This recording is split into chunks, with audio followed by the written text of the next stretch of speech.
Sir हम अपनी मर्जी से गए थे, भागे नहीं थे। सर हमारी वजह से सीताराम जी को बहुत बदनामी सहनी पड़ रही थी। 2 महीने पहले तुम्हारे साथ दुष्कर्म हुआ, हाँ या ना? हाँ सर, लेकिन कौन था वो दोषी? सर हमें नहीं पता। सर हमें तो किसी ने बेहोश किया और फिर हमारे साथ। किसी ने तुम्हें बेहोश किया या तुमने सीताराम को बेहोश करके उन्हें ब्लैकमेल किया, उनसे शादी कर ली, और जब ये राज रितु को पता चला तो रितु को भी मार डाला? क्या रितु दीदी का मर्डर हो गया? रितु ही नहीं, सीताराम जी की भी मौत हो गई है। सीताराम जी? नाटक करने की कोई जरूरत नहीं है अब। नहीं सर, हम नाटक नहीं कर रहे हैं। सर हमें नहीं पता हमारे जाने के बाद यहाँ क्या क्या हो गया। नमस्कार, आदाब। क्राइम पेट्रोल डायल 100 में आप सबका स्वागत है। अपराध चाहे जितनी भी चालाकी से किया जाए, लेकिन ना अपराध छिपता है और ना ही अपराधी।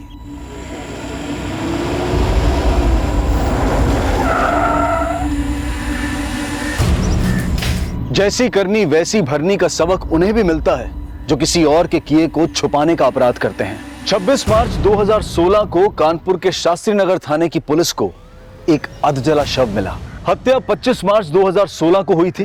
हत्यारा अभी तक मुखौटे में था और जिसकी हत्या हुई थी उस लड़की का नाम मीनल तिवारी था। शव मिलने के 5 दिन बाद शव की पहचान मीनल तिवारी के नाम से कर ली गई थी। लेकिन इस घटना के 2 महीने बाद भी अपराधी की कोई लीड नहीं मिली थी और यह केस बैकलॉग में चला गया। लेकिन जून 2016 से कानपुर के हर्षनगर इलाके में कुछ नई वारदातों का सिलसिला शुरू होने वाला था, जिसका कनेक्शन मीनल तिवारी की हत्या से भी जुड़ा था।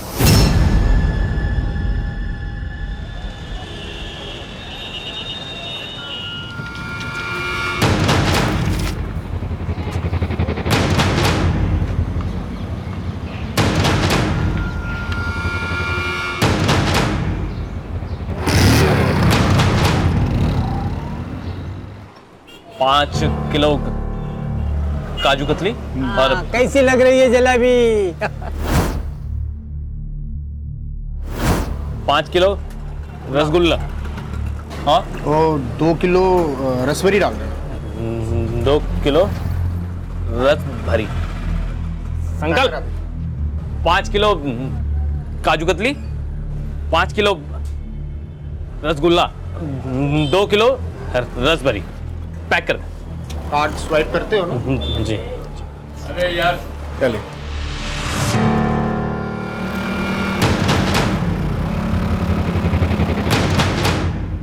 अरे साले साहब, गधा अगर सर पे ताज भी पहन लेना तो भी वो साम्राज्य डुबा ही लेता है। क्यों आप पापा जी का धंधा बिगाड़ रहे हो? हाँ, देखिए ये गिराइक सामने वाली दुकान पे जा रहे हैं आपकी वजह से।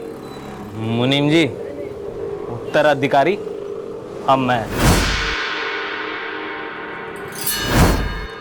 राजकुमारी को अपना बना लेने से ना राजा नहीं बन जाओगे जीजा जी।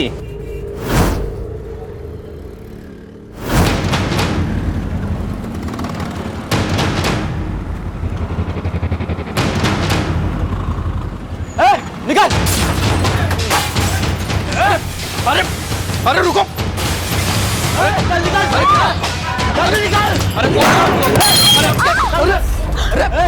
आज के बाद अगर इस दुकान में कोई भी कुछ खाया पिया ना तो सबके टांगे तोड़ दूंगा, समझा?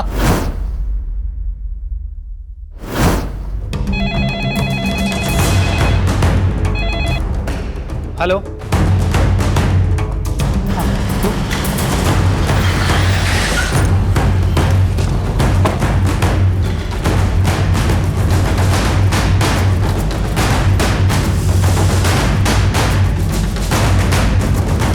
नहीं सर, हम कंप्लेन करना नहीं चाहते और ना केस करना चाहते हैं। आप घबराइए मत, वो लोग जो कोई भी थे हम उनके खिलाफ एक्शन लेंगे। नहीं, हम बात यही खत्म करना चाहते हैं और इस मामले में जिनका नुकसान हुआ है उनकी हम भरपाई कर देंगे ना। सर ये मामला यही रफा दफा कर दीजिए। सर वो कंप्लेन करें ना करें लेकिन हमें करनी है। सर उन गुंडों को पकड़िए, देखिए बेवजह मेरी बीवी का सर फोड़ दिया। कौन थे वो लोग? आप पहचानते हैं उन्हें? नहीं सर, हम यहाँ किसी को नहीं जानते। हम तो यहाँ मिठाई लेने आए थे और 2 गुंडे आए वहाँ पे और धमकी देने लगे, कहने लगे कि इसके बाद इस दुकान पर कोई भी आया तो हम उसे मार देंगे, टांगे तोड़ देंगे। आप फिलहाल इन्हें हॉस्पिटल लेके जाइए, हम देखते हैं।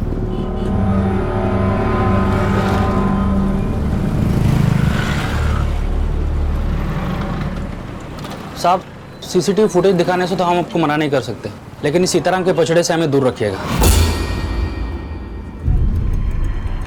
ये जिन दो गुंडों ने आपके पड़ोस में सीताराम की दुकान में तोड़फोड़ की, उनसे सारा बाजार डरता है क्या? सर, गुंडों का तो पता नहीं, लेकिन इस सीताराम दुबे से पूरी बाजार में कोई भी बोलचाल नहीं रखना चाहता है साहब। ऐसा क्यों? सर, इसके बारे में क्या पता है साहब? बड़ा ओछा बुड्ढा है साहब। अपनी बीवी मरी तो उसकी 13वीं मनाती अपने लिए दूसरी बीवी लेके आया। साहब, ये सीताराम की बीवी उसकी बेटी से 6-7 साल छोटी है। मुझे लगता है कि वो गुंडे सीताराम की बीवी को जानते हैं, जिसको सीताराम कैसे भगा के लाया है।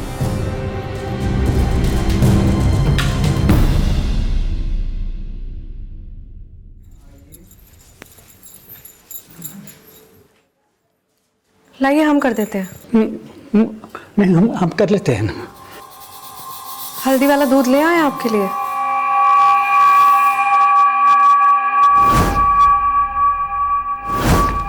सर, वो हमलावर जिस बाइक पर आए थे उस बाइक का नंबर मैंने आरटीओ भेज दिया है। सर, उन हमलावरों को मार्केट में पहले कभी किसी ने नहीं देखा। हाँ, लेकिन ज्यादातर दुकानदारों का यही कहना है कि ये अटैक इसीलिए हुआ क्योंकि सीताराम दुबे ने एक 24 साल की लड़की से शादी की थी। सर, कहीं ऐसा तो नहीं कि सीताराम ने उस लड़की से जबरन शादी की हो और केस इसलिए नहीं किया क्योंकि उसका भेद खुल सकता था। और सर, ये भी तो हो सकता है कि हमला करने वाले उस लड़की के जानने वाले हो। ये तो होना ही था। पापा जी ने कांड जो ऐसा किया है, वो तो शुक्र मनाओ कि किसी को गोली नहीं लगी। तुम जो आज हो ना, अपने पापा की बदौलत ही हो। आहा, तुम तो उनकी तरफदारी करोगे ही। उन्होंने अपनी बेटी जो तुम्हारे नाम कर दी है, लेकिन उन्हें पता नहीं है कि तुम क्या चीज हो। उनका हिसाब किताब करते करते ना हमारी जिंदगी खराब कर दी है तुमने। तुमने अगर और बड़बड़ की ना, तुम्हारे भाई का टेटवा निकालकर तुम्हारे गले में फिट कर दूंगा।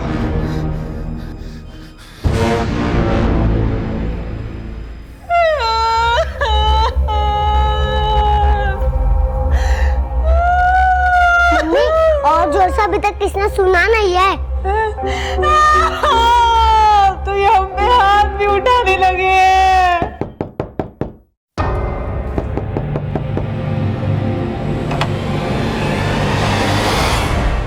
हमें सीताराम और उनकी पत्नी श्रद्धा से बात करनी है। हाँ, हम बुलाते हैं उनको। बुलाइए।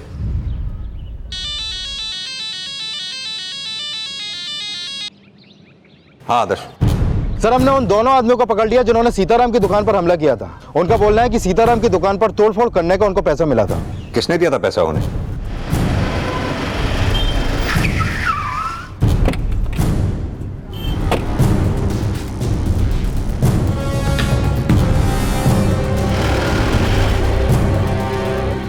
मालिक, श्यामदास सेठ को पुलिस पकड़ के क्यों ले गई?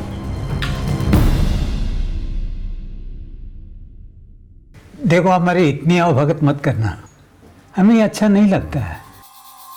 देखिए, हम आपके ऋणी हैं, आपकी सेवा करना हमारा फर्ज है। पापा जी, पुलिस आई है। हमें पता चला आपकी दुकान पे जो हमला हुआ, आपके पड़ोस की दुकान वाले श्यामदास ने वो हमला करवाया था। अरे वो कमीना शुरू से ही हमसे जलता है, उसकी दुकान चलती नहीं है ना। लेकिन हमने तो ये भी सुना है कि हमको पता है कि अब आप क्या पड़ताल करने वाले हैं। अब इस उम्र में हमने शादी की है तो कोई गुनाह की है? हमने ऐसा कब कहा? लेकिन क्या ये शादी आप दोनों की रजामंदी से हुई थी? हाँ, दरअसल हमारी स्वर्गवासी पत्नी की आखिरी इच्छा थी कि हम उसके मरने के बाद में दूसरा घर बसा ले, और इसीलिए तो हमने मैचमेकर.com पे अपना शादी का रजिस्ट्रेशन करवाया, और श्रद्धा ने तो खुद हमें पसंद किया है। क्या ये सच है? जी सर। श्रद्धा ने पुलिस से यही कहा था कि यह शादी उसकी मर्जी से हुई थी, लेकिन 24 वर्षीय श्रद्धा का 63 वर्षीय सीताराम के साथ शादी करना एक ऐसा रहस्य था जो बहुत जल्द एक ऐसे केस को जन्म देने वाला था जिसका कनेक्शन 2 महीने पहले हुई मीनल तिवारी की हत्या से भी जुड़ा था। सर, सीताराम जी आए हैं। वो कह रहे हैं उनकी पत्नी श्रद्धा कहीं मिल नहीं रही है। बुलाओ उन्हें। सर, श्रद्धा रोज सुबह 7 बजे केशव नगर मंदिर जाती है और 8 बजे तक घर वापस आती है। अब शाम होने को आई, अब तक उसका कोई पता नहीं चला।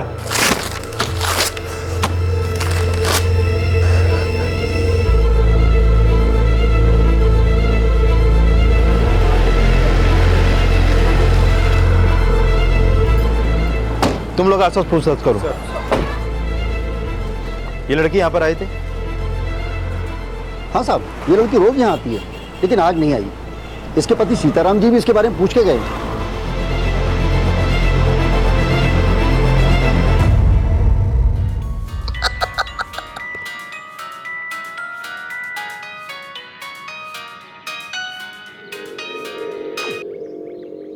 या तुम्हारी माँ गायब हो गई है और तुम यहाँ मजे कर रहे हो? हाँ? जीजा जी, हमारी माँ तो महीनों पहले ही भगवान को प्यारी हो गई। अच्छा, तो तुम उनको अपनी माँ मानते ही नहीं हो ना? उल्टा पापा जी से जलते हो कि तुम्हारा ब्याह करने के बजाय उन्होंने अपना ब्याह कर लिया है। कि ऐसा तो नहीं कि तुमने ही सासू माँ को गायब कर दिया है? तुम्हें बहुत अफसोस हो रहा है ना? यही बुरे खिलाती थी तुमको वो? सर, श्रद्धा का फोन सुबह 7 बजे हर्षनगर में बंद हुआ, जहां पर सीताराम का घर है। मैंने भी मंदिर में पता किया, लेकिन वो आज सुबह मंदिर भी नहीं पहुंची। मंदिर और घर के बीच में उससे रिलेटेड कोई लीड भी नहीं मिली। श्रद्धा ने कहा था उसने सीताराम से शादी अपनी मर्जी से की थी। एक 24 साल की लड़की का 63 साल के आदमी से शादी करने का फैसला खुद का होगा। हो सकता है श्रद्धा इस शादी से खुश ना हो, इसलिए भाग गई हो। सर, गौतम नगर में श्रद्धा की माँ का घर है, लेकिन वो अपने मायके भी नहीं पहुंची। मैं श्रद्धा की माँ से मिलता हूं, तुम सीताराम के घर उसके नौकरों से पूछताछ करो, शायद पता चले श्रद्धा क्या वाकई ये शादी से खुश थी या कहानी कुछ और ही है। सर,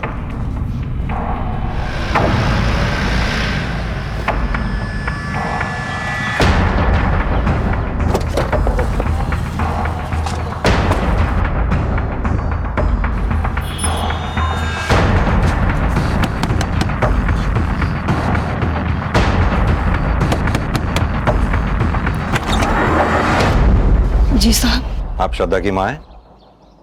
जी हाँ साहब। श्रद्धा का कुछ पता चला क्या? अभी तो कुछ पता नहीं चला, लेकिन हमने सुना है श्रद्धा ने ये शादी अपनी मर्जी से की थी। क्या ये सच है? जी साहब। कहीं ऐसा तो नहीं आपने या श्रद्धा ने ये शादी सीताराम की दौलत देख के? नहीं साहब, बल्कि श्रद्धा की शादी उसकी मर्जी और उसकी खुशी से हुई थी। क्या कोई आपका ऐसा रिश्तेदार है जहाँ श्रद्धा जा सकती हो? ऐसा तो कोई रिश्तेदार नहीं है साहब। हाँ, बस उसका एक छोटा भाई है, संकल्प। कहाँ है वो? वो सीताराम जी के यहाँ ही नौकरी करता है। मालिक, श्रद्धा दीदी का कुछ पता चला क्या? हमसे क्या पूछता? मुनीम जी से पूछ, वही रखते हैं खबर उसकी। तो श्रद्धा ने शादी के बाद अपने भाई को सीताराम के यहाँ नौकरी दिलवा दी? जी नहीं साहब, वो शादी के पहले भी वही नौकरी करता था।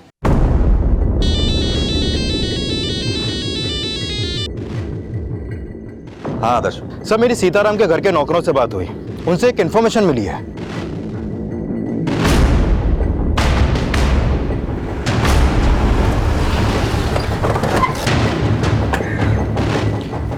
सर, सीताराम के पुलिस स्टेशन आने से पहले ही उनकी बेटी ने उनसे बोला था कि श्रद्धा किडनैप हुई थी। हाँ साहब, लेकिन सेठ जी ने उनकी बात नहीं मानी थी। सर, रितु ने झूठ बोला था हमको। लेकिन रितु ने कहा उसने श्रद्धा को किडनैप होते हुए देखा था। ये सच है ना? सर वो पापा जी, सर जाने दीजिए। क्या जाने दीजिए? जो भी बात है साफ साफ बोलिए। सर आप चुप रहिए। आपने श्रद्धा को किडनैप होते हुए देखा था? हाँ सर, लेकिन पापा जी ने हमारी एक बात नहीं सुनी। वो तो हमें झूठा समझते हैं। इनको तो हमारी किसी बात पे यकीन नहीं होता। कहाँ किडनैप हुई थी श्रद्धा? सर वो केशव नगर में एक सफेद रंग की गाड़ी थी और कुछ लोग उसे उठाकर लेके जा रहे थे। सर हम उसे बचाने भी गए और देखे ना, उस चक्कर में हमें भी चोट लग गई। आदर्श, इनके साथ जाओ, पता करो वहां क्या हुआ था। सर हम पहले वहां जाके देख के आए हैं, वहां ऐसे कुछ नहीं हुआ। रितु झूठ बोल रही है। लेकिन आपकी बेटी झूठ क्यों बोलेगी? ये उसकी आदत में है, मनगढ़ंत कहानियां सुनाते रहती है ताकि ये उसकी बकवास सुनकर हम उसको अहमियत दे। हाँ अंकल, मम्मी ऐसा इसलिए करती है क्योंकि वो भी हमारे तरह अकेले हो गए, कोई उससे बात भी नहीं करता।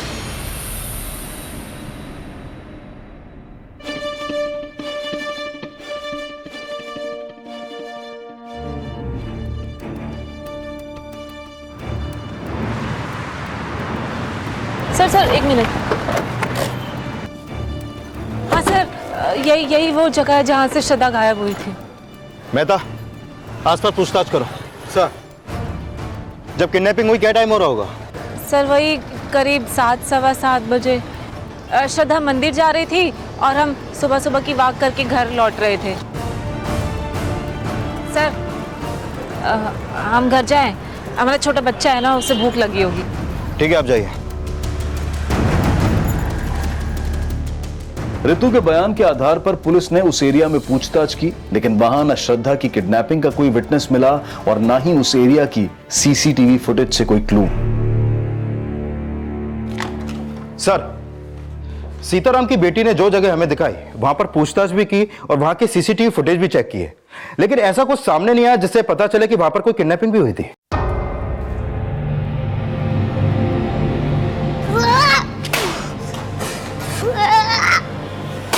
अरे चिंटू क्या कर रही है, क्या कर रहा है तू? ये कैसा सुनो चिंटू, क्या है? शांत हो जाओ।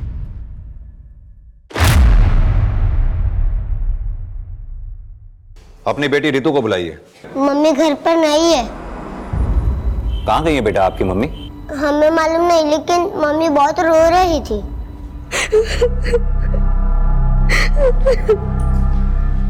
मम्मी, या तो कोई नहीं है, आप किसको दिखाने के लिए रो रही हो?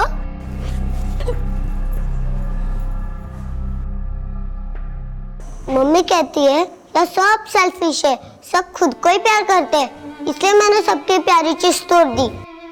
इनकी वजह से कोई किसको टाइम भी नहीं दे पाता है। रितु को फोन लगाइए, हमें उससे बात करनी है।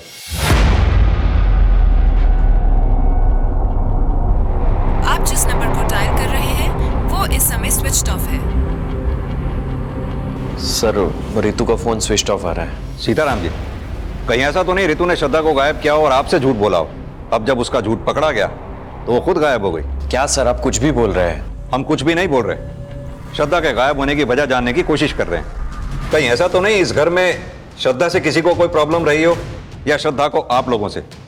श्रद्धा खुद गायब हुई है या आप लोगों में से किसी ने उसे गायब कर दिया है?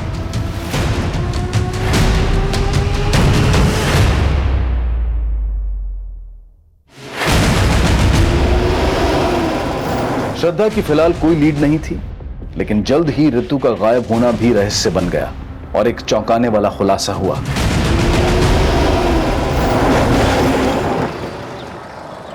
सर, रितु का फोन यहीं पर बंद हुआ था और इसकी लाश भी हमें यहीं पर मिली है।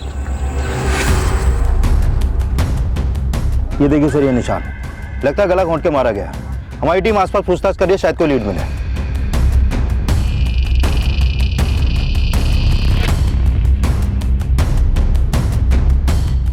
फॉरेंसिक टीम कब तक आ रही?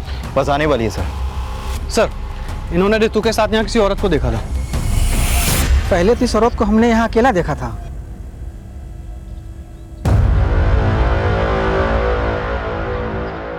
फिर बाद में हम वापस लौट कर आए तो देखा ये औरत किसी और औरत के साथ बात कर रही थी। कौन थी वो औरत? सर, उसका चेहरा तो हमने नहीं देखा क्योंकि हम बहुत दूर से देखे थे, पर वो साड़ी पहन रखी थी। सर, श्रद्धा भी साड़ी पहनती है, कहीं ऐसा तो नहीं कि इस आदमी ने जिसे देखा हो वो श्रद्धा ही हो? लेकिन श्रद्धा तो कल से गायब है, रितु से मिलने क्यों जाएगी? सर, हो सकता है श्रद्धा गायब ना हो और रितु के झूठ का कोई राज हो। तिवारी, कहीं ऐसा तो नहीं इस राज का कनेक्शन रितु के मर्डर से हो?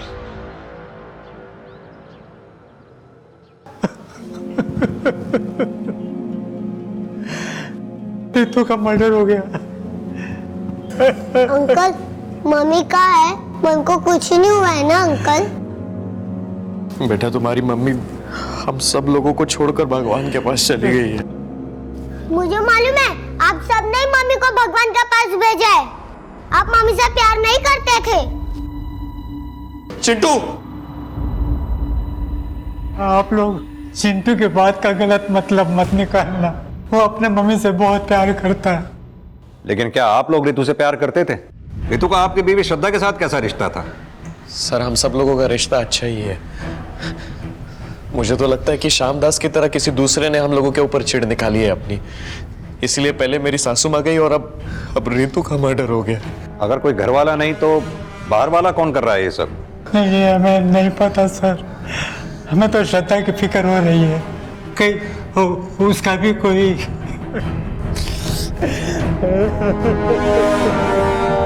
सर, ये बाहर वाले नहीं, किसी घर वाले का ही काम लगता है। मैंने सीताराम के घर के आस पड़ोस में भी पूछताछ की। प्रॉब्लम उस फैमिली में है, वहां किसी से नहीं बनती। लेकिन घर वाला ऐसा कौन होगा जिसका श्रद्धा को गायब करके रितु के मर्डर से कोई फायदा हो?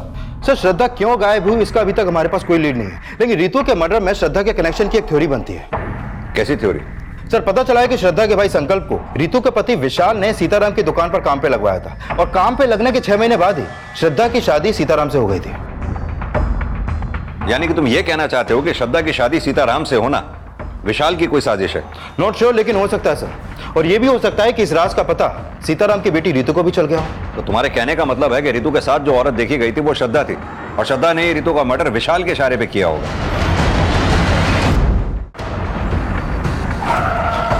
श्रद्धा को अब रितु के मर्डर का सस्पेक्ट मानकर भी ढूंढा जा रहा था। श्रद्धा के भाई संकल्प से भी पूछताछ की जा रही थी, और सीताराम श्रद्धा की शादी और रितु की हत्या में विशाल श्रद्धा की मिली भगत को भी खंगाला जा रहा था। और रितु की पोस्टमार्टम रिपोर्ट इसके संकेत भी दे रही थी। सर, ये रितु की पोस्टमार्टम रिपोर्ट, इस रिपोर्ट के मुताबिक उसकी हत्या उसका गला घोंटने से की गई, और सर उसकी बॉडी पर ऐसे चोट के निशान भी मिले हैं जो उसकी हत्या से पहले के हैं। सर, हो सकता है रितु घरेलू हिंसा का शिकार हुई हो। मुझे मालूम है, आप सबने ही मम्मी को भगवान के पास भेजा है। आप मम्मी से प्यार नहीं करते थे। रितु के बेटे ने जिस तरह से रिएक्ट किया था, उसे देखकर तो ये लगता है कि रितु के अपने हस्बैंड के साथ रिलेशन ठीक नहीं थे। आई एम श्योर सर, ऐसा ही है। मैंने सीताराम के घर के नौकरों से पूछताछ की तो पता चला कि रितु श्रद्धा से चिढ़ती थी, और इसका कारण विशाल और श्रद्धा का अफेयर हो सकता है सर। तो हो सकता है रितु के साथ जिस औरत को देखा गया था वो श्रद्धा ही हो। एक काम करते हैं, रितु के हस्बैंड विशाल और उसके बेटे चिंटू से रितु के बारे में बात करते हैं, शायद कुछ पता चले। सर,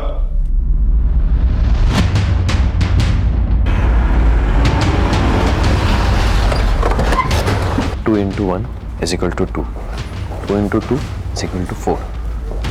हमें आप दोनों से कुछ बात करनी है। जी सर। चिंटू बेटा, डरो नहीं, जो भी जानते हो खुल के बताओ।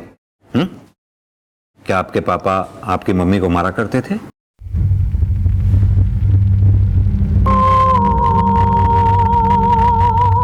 सर, मैं मानता हूं कि मैंने उसको 2-3 बार मारा है, लेकिन कभी इतना भी नहीं मारा सर कि उसको इतना गहरा घाव हो जाए, बल्कि वो खुद अपने आप को पीटती थी सर। रितु खुद अपने आप को क्यों पीटेगी? वो इसलिए ऐसा करती थी कि वो चाहती थी कि सब लोग उसको तवज्जो दें। लेकिन तुम्हारा बेटा तो बोल रहा है कि तुम रितु को मारा करते थे। सर, वो तो खुद अपनी माँ की देखम देख में अपने आप को चोट लगा लेता था। उसने कुछ दिनों पहले अपने हाथ को चोट लगा दी थी। सर, वो भी यही चाहता था कि सब लोग उसके आओ भगत में लगे रहे। चाहिए तो पूछ लीजिए सर आप उससे। चिंटू बेटा, आपको डरने की कोई जरूरत नहीं। जो कुछ भी आप जानते हो सच सच बताओ, हम आपसे कुछ नहीं कहेंगे। हाँ अंकल, हमने ही अपने हाथ पे चोट लगाई थी। रितु, इसे केसर का दूध पिला देना। पापा जी, डॉक्टर ने पहले बोला है उसे खाना खिलाने के लिए, और उसी के बाद तुरंत दवाई। इसे खाना खिला देना। नहीं, हम अपनी मम्मी के हाथ से ही खाना खाएंगे। हेलो जी।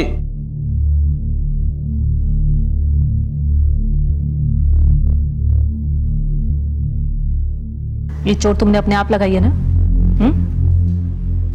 देखते ही पहचान गए थे। आखिरकार खून तो अपनी माँ का ही हो। हाँ? और हाँ, अगली बार अपनी आप भगत करानी हो ना तो अपनी मामा का सर फोड़ के आना, तो गोदी में बैठा के खिलाएंगे, समझे? चलो अब मुंह खोलो, लो तू सभी मम्मी के हाथ से ही खाएंगे। लेकिन क्यों बेटा? क्योंकि घर में हमसे कोई बात नहीं करता था। जब चोट लगी तब सब प्यार करने लगे, बाद में वापस वैसा ही हो गया। लेकिन आपसे ऐसा करने के लिए किसने बोला? किसी ने भी नहीं। जब हमने देखा कि मम्मी खुद को बेल्ट से मारी थी, और नाना जी और पापा को कहा कि पापा जी, ये अमित ने हमें बेल्ट से मारा। उसने कहा कि हम चिंटू और विशाल जी को लेके यहाँ से चले जाएं, और अगर हम इस घर से नहीं गए ना तो हमें जान से मार देगा।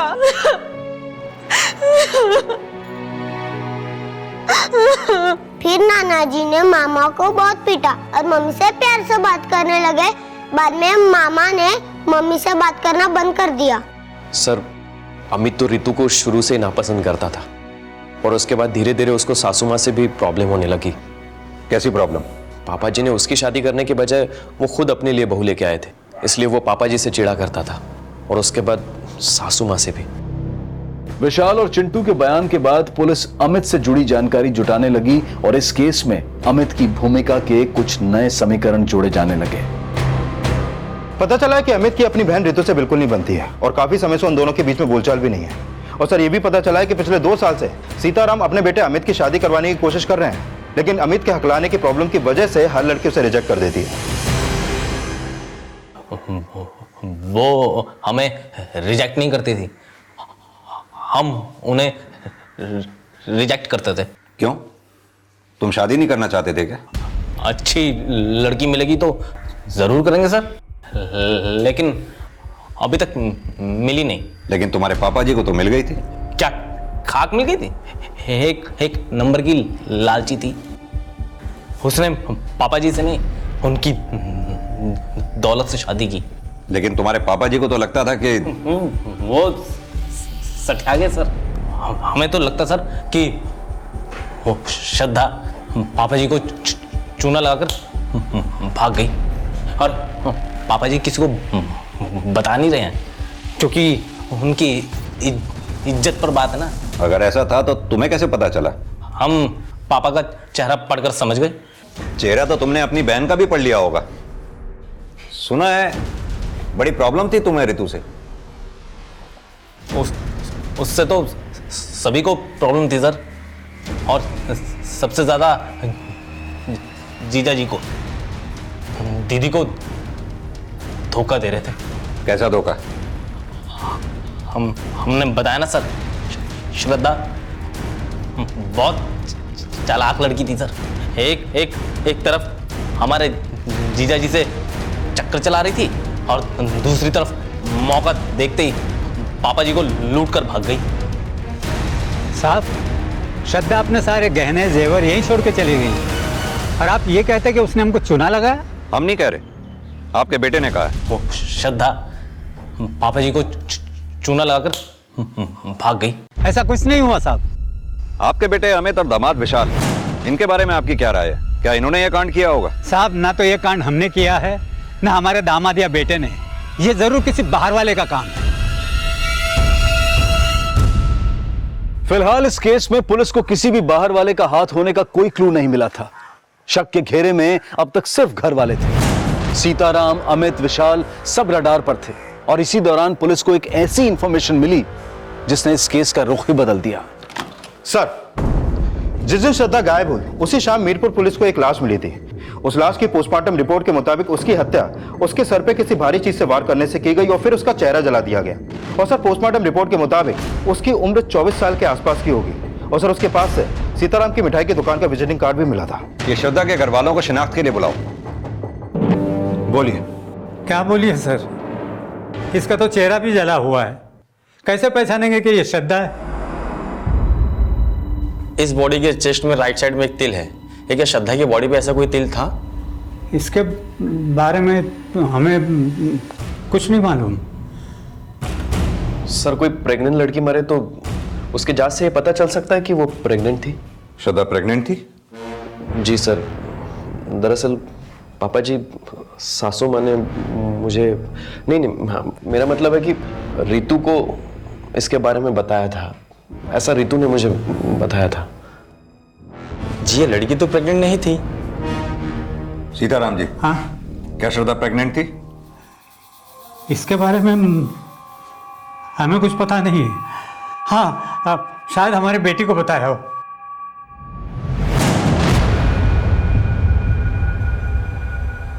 सर, हो सकता है रितु ने विशाल से झूठ बोला हो, क्योंकि झूठ बोलना रितु की फितरत में था।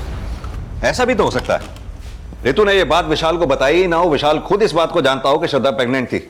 तुमने नोटिस नहीं किया विशाल ने अपनी बात को कितनी स्मार्टली घुमा दिया था कि उसे श्रद्धा की प्रेगनेंसी की बात रितु ने बताई थी। सर, मैंने श्रद्धा की मां से भी बॉडी की शिनाख्त करवाई, लेकिन उसने भी मानने से मना किया कि वो बॉडी श्रद्धा की है। और सर, उसने ये भी कहा कि श्रद्धा की चेस्ट पे कोई तिल नहीं था। क्या श्रद्धा की मां ये बात जानती थी कि श्रद्धा प्रेग्नेंट थी? नहीं सर। यानी श्रद्धा की मां को ही नहीं, बल्कि श्रद्धा के पति सीताराम को भी श्रद्धा की प्रेगनेंसी के बारे में पता नहीं था। मुझे लगता है अगर श्रद्धा प्रेग्नेंट रही होगी तो जरूर वो सीताराम की वजह से तो नहीं रही होगी। तो सर क्या अमित का शक सही था? वाकई में विशाल और श्रद्धा के बीच में कोई अफेयर रहा होगा? हमें चाकू दिखा के नाटक कर रहा था ना। अब तो हम तो पक्का जान चुके हैं कि श्रद्धा रानी पापा जी की नहीं, आपकी रानी थी। वो देखो अमित, हमारा मुंह मत खुलवाओ, नहीं तो क्या बकवास बंद करो। क्या हाँ क्या कर लेंगे? अगर श्रद्धा और विशाल का अफेयर था तो श्रद्धा कहाँ है ये विशाल को जरूर पता होगा। विशाल पे नजर रखो, श्रद्धा के भी पास्ट प्रेजेंट को अच्छी तरह से खंगालो। श्रद्धा गायब नहीं हुई है, शायद कहीं छुपी हुई है। सर माना श्रद्धा कहीं छिपी हुई है, लेकिन मीरपुर पुलिस को जो डेड बॉडी मिली है, अगर वो श्रद्धा की नहीं है तो उसके पास से सीताराम स्वीट्स के विजिटिंग कार्ड मिलने का क्या राज है? इस केस में ऐसे कई और राज भी थे जो परत दर परत खुलने वाले थे, लेकिन जल्द ही मीरपुर पुलिस ने उस बॉडी की पहचान पता कर ली जिससे पहले श्रद्धा की लाश समझा जा रहा था। बॉडी का डीएनए होना अभी बाकी था, लेकिन लड़की की पहचान सोनम शर्मा के नाम से उसकी मां मीनाक्षी शर्मा द्वारा की गई। जब हर्षनगर पुलिस सोनम की मां मीनाक्षी से मिली तो सामने आया कि सोनम का सीताराम स्वीट्स में भी अक्सर आना जाना था। मीरपुर पुलिस को इस लड़की की लाश मिली थी। उनका कहना है इस लड़की का अक्सर आपकी दुकान पर आना जाना था। सर यहाँ तो रोज कई ग्राहक आते जाते रहते हैं, अब पता नहीं ये आती थी या नहीं। सर, इस लड़की को हमने कई बार यहाँ देखा है, वो बड़े मालिक से मिलने आई थी। तुम श्रद्धा के भाई संकल्प हो ना? जी जी। बड़े मालिक कौन? सीताराम? जी सर। उनसे क्यों मिलने आती थी? अब ये तो हमको नहीं पता सर। अच्छा, हमें पता चला है सीताराम के दामाद विशाल ने तुम्हें यहाँ नौकरी पे रखवाया था। क्या विशाल श्रद्धा को पहले से जानता था? नहीं सर, वो हमको जानते थे और हमको ये बात समझ में नहीं आई कि श्रद्धा दीदी ने बड़े मालिक से शादी क्यों की। हम तो शादी के खिलाफ थे और माँ दीदी के सामने हमारी एक भी नहीं चली। ठीक है, जाओ। हेलो सर, श्रद्धा के बारे में गौतम नगर पुलिस स्टेशन से एक इन्फॉर्मेशन मिली है। गौतम नगर? ये तो वही जगह है जहाँ श्रद्धा अपनी माँ के साथ रहा करती थी। Yes sir. सर, श्रद्धा की माँ ने 2 महीने पहले उसकी मिसिंग कंप्लेंट करवाई थी, लेकिन उसके अगले ही दिन उसने वो वापस ली। पता करो श्रद्धा की माँ ने वो कंप्लेंट वापस क्यों ली थी और श्रद्धा उस दौरान थी कहाँ पर? Yes sir. और सोनम और सीताराम के कनेक्शन का भी पता करो। हो सकता है रितु और सोनम के मर्डर और श्रद्धा के गायब होने का आपस में कोई कनेक्शन हो। सर, इन कनेक्शंस का कनेक्शन जल्द ही मीनल तिवारी से भी जुड़ने वाला था, जिसकी हत्या 2 महीने पहले हुई थी। और पुलिस को यह भी पता चल गया था कि 2 महीने पहले श्रद्धा की मां द्वारा श्रद्धा की मिसिंग कंप्लेंट फाइल करने की वजह क्या थी।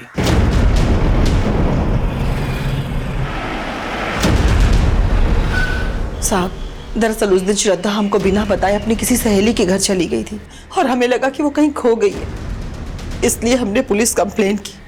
लेकिन जैसे ही श्रद्धा घर वापस आई, हमने वो कंप्लेंट वापस ले ली थी। झूठ बोल रही हैं आप। श्रद्धा उस दिन अपनी किसी फ्रेंड के यहाँ नहीं गई थी, बल्कि बिष्णुपुरा में एक मैटरनिटी क्लिनिक में अपना इलाज करवा रही थी। ये उस क्लिनिक के पेपर हैं। श्रद्धा वहां इलाज इसलिए करवा रही थी क्योंकि उसका रेप हुआ था। रेप? नहीं सर, हमें नहीं पता कि श्रद्धा का रेप हुआ था। कहीं ऐसा तो नहीं कि आपने श्रद्धा का रेप किया और उसकी माँ को पैसे देकर उसका मुंह भी बंद कर दिया और श्रद्धा से शादी भी कर ली? नहीं साहब, हम इतने भी गए गुजरे नहीं है, बल्कि हमें ये सुन के धक्का लग रहा है कि हमारी बेटी के साथ इतना बुरा हुआ और उसने हमें कुछ भी नहीं बताया। माना कि आपसे श्रद्धा ने ये बात छिपाई, आपको क्या लगता है ये काम सीताराम का होगा? सर, श्रद्धा का हम रेप करते तो वो हमसे क्यों शादी करती? हमें तो लगता है कि हमसे ये बात छिपाई गई है कि श्रद्धा का रेप हुआ था। तो हो सकता है सीताराम जी कि अब ये बात आपको पता चल गई और आपने श्रद्धा को गायब कर दिया या फिर करवा दिया। नहीं, हमने ऐसा कुछ नहीं किया। श्रद्धा की मेडिकल रिपोर्ट के मुताबिक श्रद्धा के साथ रेप हुआ था। ये श्रद्धा और सीताराम कुछ भी बोलें, लेकिन श्रद्धा और सीताराम की शादी की वजह इस रेप से ही जुड़ी है। मतलब सीताराम ने हमसे झूठ बोला था कि उन्होंने मैचमेकर.com पे अपनी शादी के लिए रजिस्ट्रेशन किया और उसी साइट के थ्रू श्रद्धा ने उन्हें पसंद किया था। ये श्रद्धा और सीताराम के मैचमेकर.com के अकाउंट्स को चेक करवाओ। सच क्या है खुद ब खुद सामने आ जाएगा।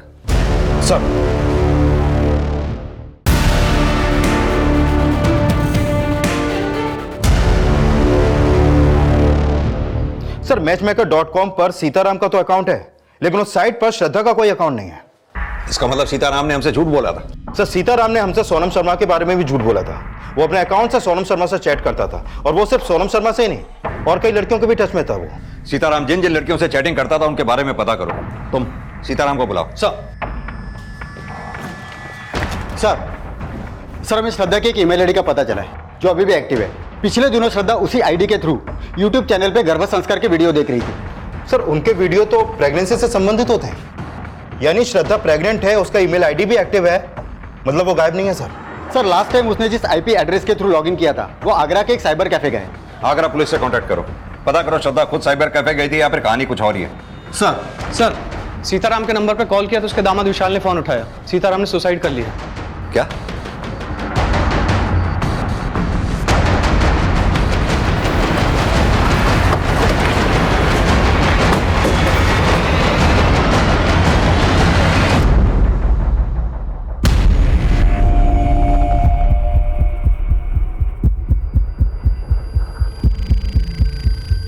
मैं सीताराम दुबे स्वीकार करता हूँ मेरी वजह से श्रद्धा की जिंदगी बर्बाद हुई और मैं कई और लड़कियों का दोषी हूँ।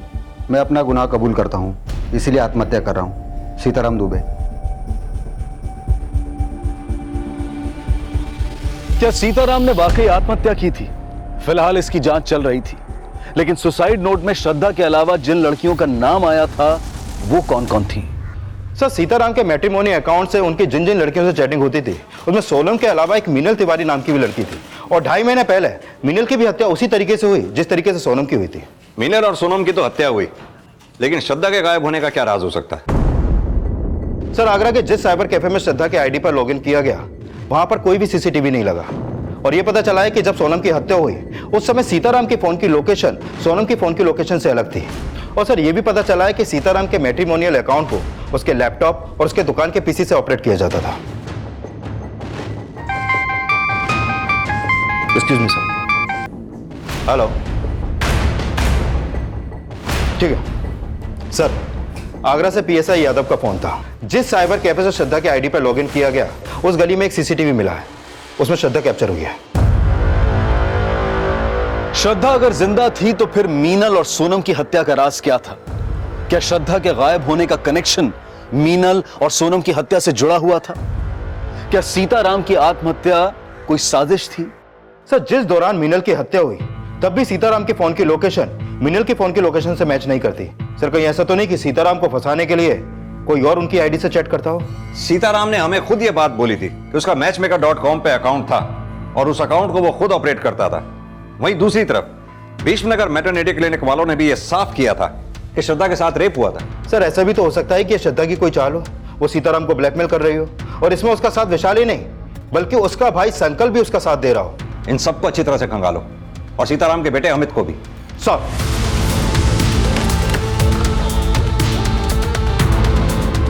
पुलिस हर सस्पेक्ट को खंगाल रही थी और जल्द ही श्रद्धा को आगरा के एक आश्रम से अरेस्ट कर लिया गया। सर हम अपनी मर्जी से गए थे, भागे नहीं थे। सर हमारी वजह से सीताराम जी को बहुत बदनामी सहनी पड़ रही थी। 2 महीने पहले तुम्हारे साथ दुष्कर्म हुआ, हाँ या ना? हाँ सर, लेकिन कौन था वो दोषी? सर हमें नहीं पता। सर हमें तो किसी ने बेहोश किया और फिर हमारे साथ। किसी ने तुम्हें बेहोश किया या तुमने सीताराम को बेहोश करके उन्हें ब्लैकमेल किया, उनसे शादी कर ली, और जब ये राज रितु को पता चला तो रितु को भी मार डाला? क्या रितु दीदी का मर्डर हो गया? रितु ही नहीं, सीताराम जी की भी मौत हो गई है। सीताराम जी? नाटक करने की कोई जरूरत नहीं है अब। नहीं सर, हम नाटक नहीं कर रहे हैं। सर हमें नहीं पता हमारे जाने के बाद यहाँ क्या क्या हो गया। श्रद्धा अपने बयान पर कायम रही कि ना तो वो ये जानती है कि उसका रेप किसने किया था, और ना ही रितु के मर्डर और सीताराम की मौत के बारे में उसे कुछ पता था। लेकिन यह साफ था कि वो प्रेग्नेंट थी, और उसकी इस हालत को देखते हुए फिलहाल पुलिस ने उसे रिहा कर दिया। लेकिन पुलिस को जल्द ही इस केस में एक स्ट्रॉन्ग लीड मिली। सर सीताराम की आईडी से जिन लड़कियों से चैटिंग की जाती थी उनमें से एक लड़की से मेरी बात हुई। ये उसकी फोटो, इसका नाम आकांक्षा है। इससे सीताराम मिला था? हाँ सर, वो इससे अमित के किए की माफी मांग रहा था, क्योंकि सीताराम का अकाउंट अमित ऑपरेट करता था और जहां पर मीनल और सोनम का मर्डर हुआ वहां भी अमित का फोन एक्टिव था।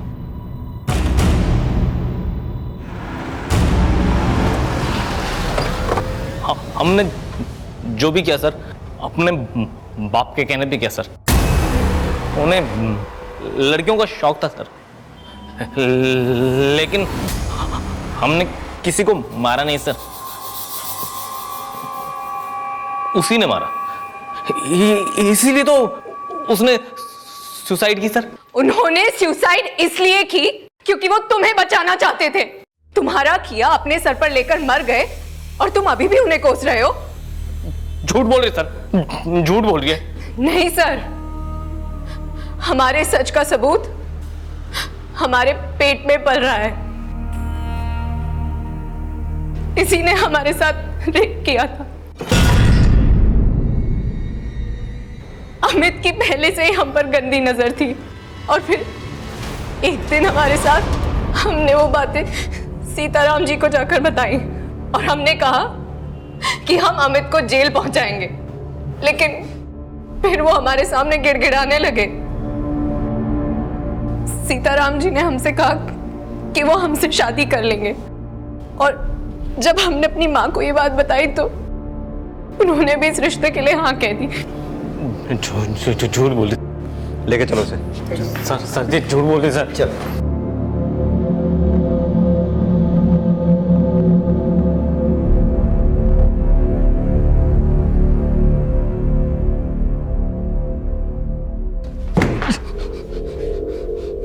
हमें लड़कियों से नफरत है, सब सेल्फिश होती है, सबको सिर्फ पैसे से प्यार होता है। मीनल और सोनम ये बात जानती थी कि तू अपने बाप के अकाउंट से उनसे चैट करता था? हाँ, और उनको कोई ऐतराज भी नहीं था।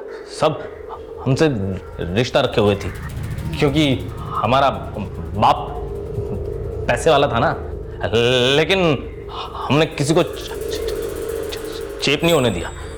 लेकिन जब मीनल चेप हुई तो उसको मार दिया और जब सोनम हुई तो उसको भी। हमारा बस चलता तो हम श्रद्धा को भी मार देते। लेकिन अपनी बहन रितु को क्यों मारा? हमने रितु को नहीं मारा। अमित ने रितु का मर्डर नहीं किया था और सीताराम की पोस्टमार्टम रिपोर्ट और सुसाइड नोट पर मिली हैंडराइटिंग के सीताराम की हैंडराइटिंग से मैच होने की वजह से यह माना जा रहा था कि सीताराम ने आत्महत्या ही की होगी। लेकिन रितु की हत्या किसने की थी? सर, श्रद्धा की मां लक्ष्मी की एक इंफॉर्मेशन मिली है। जिस दिन रितु का मर्डर हुआ उसकी फोन की लोकेशन उसी एरिया की थी जहां पर हमें रितु की लाश मिली। तो हो सकता है रितु के साथ जो औरत देखी गई थी वो श्रद्धा की मां ही हो।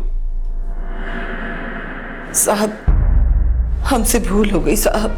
जब रितु गायब हुई तो हमें पता चला कि आप लोगों को रितु पे शक है क्योंकि उसने आप लोगों से झूठ बोला था कि श्रद्धा किडनैप हो गई थी और तब हमने रितु का पीछा किया।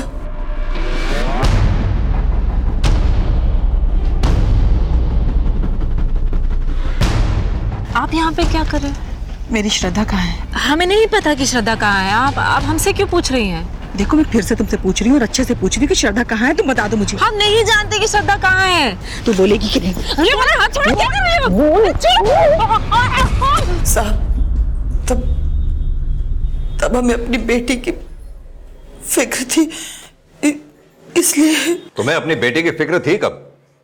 उसका रेप हो गया, उसे इंसाफ दिलाने के बजाय उल्टा उसी घर में ब्याह दिया जिस घर में उसका रेपिस्ट रहता था।